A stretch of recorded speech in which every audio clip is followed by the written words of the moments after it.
paksaan. Panitia datang paksa kita untuk itu, nanti akan berjalan untuk pelayanan sudah akan baik. Pelayanan itu akan menjadi hamba dalam pekerjaan Tuhan. Sebab pelayanan bila dilakukan tanpa hati, maka itu membuat kita menjadi orang-orang yang melayani Tuhan dengan tidak ada kepedulian. Kita melayani karena itu tugas kita, itu pekerjaan.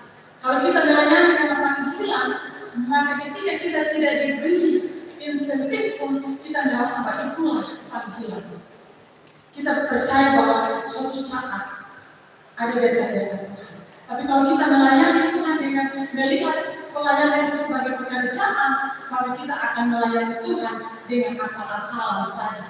Kita akan melayani Tuhan Senin, Sabtu kita datang, Minggu kita pimpin ibadah, Senin kita pulang. Kita kerjakan kita punya tugas-tugas, usaha kerja sendiri. Habis itu kita datang lagi hari Minggu, sekedar saja. Itu karena keterpaksaan. Jadi ketika ada orang-orang yang mau melayani Tuhan, adalah orang yang benar-benar terpanggil, jangan dipaksa.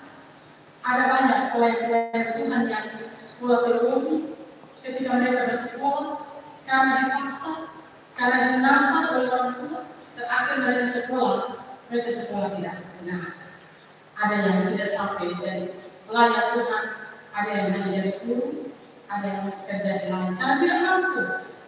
Dan ini tidak ada dalam keterpaksaan, tetapi dari kepastian diri kita untuk melayani Tuhan. Sebab pelayanan yang dilakukan tanpa hati yang peduli akan membuat seluruh pelayanan kita itu menjadi hambar. Dia tidak ada waktu dalam kita menghayati keterpanggilan kita sebagai pelayan Tuhan. Pekerjaan Tuhan itu pekerjaan yang sangat mulia.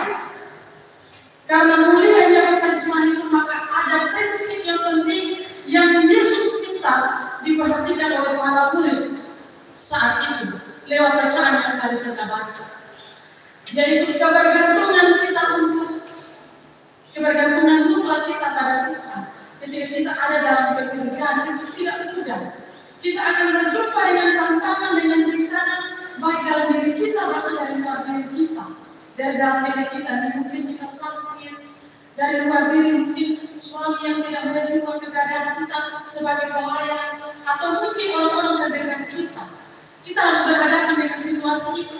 Maka Yesus mau menyatakannya dalam meminta sebuah perhatian dari para murid untuk mereka bergantung kepada Tuhan, bergantung sepenuhnya kepada Tuhan. Yesus tegaskan pada para murid, jangan bawa bekal atau pundi-pundi. Secara logika sebagai manusia, kalau kita jalan kita tidak bawa pundi-pundi atau bekal, tentu saja pasti kita tidak akan sampai ke tempat tujuan. Tapi ini dalam bacaan bilang bahwa jangan bawa bekal atau pundi-pundi. Papa Mama, kalau itu ada dalam zaman sekarang, saya rasa bahwa itu tidak mungkin. Kita bersekolah teologi saja pasti kita harus. Tapi Tuhan minta kita untuk ada dalam kebergantungan pada Tuhan. Apapun yang kita bawa itu akan memberatkan perjalanan kita. Jadi kalau kita jalan, jangan bawa sesuatu yang memberatkan kita. Banyak sekali ketika orang tua anak-anak mau berangkat pendidikan, dia harus duduk, kasih meja, kasih banyak hal untuk bekal kepada dia selain bekal secara materi, tetapi juga bekal nasihat itu diberikan. Sama seperti yang dilakukan oleh Yesus kepada para murid utusan-utusan itu, diberikan segala jalan.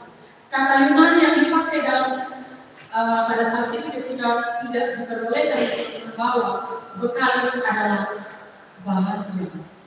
Jadi kata kantong uang, dompet, ransel itu sebagai kantong bekal makanan. Kebiasaan mereka membawa makanan, dompet, ransel sebagai sebuah tempat untuk dia membawa bekal makanan adalah kebiasaan, di mana itu dilakukan hanya sebagai seorang pengemis yang berjalan meminta belas kasihan orang lain untuk memenuhi kebutuhan hidupnya. Sehingga Yesus menasihatkan kepada murid-muridnya untuk jangan membawa bekal. Bapak Mama jangan kasih Tuhan. Bagi Yesus pekerjaan ini membawakan damai sejahtera harus ditandai dengan doa, dengan kebergantungan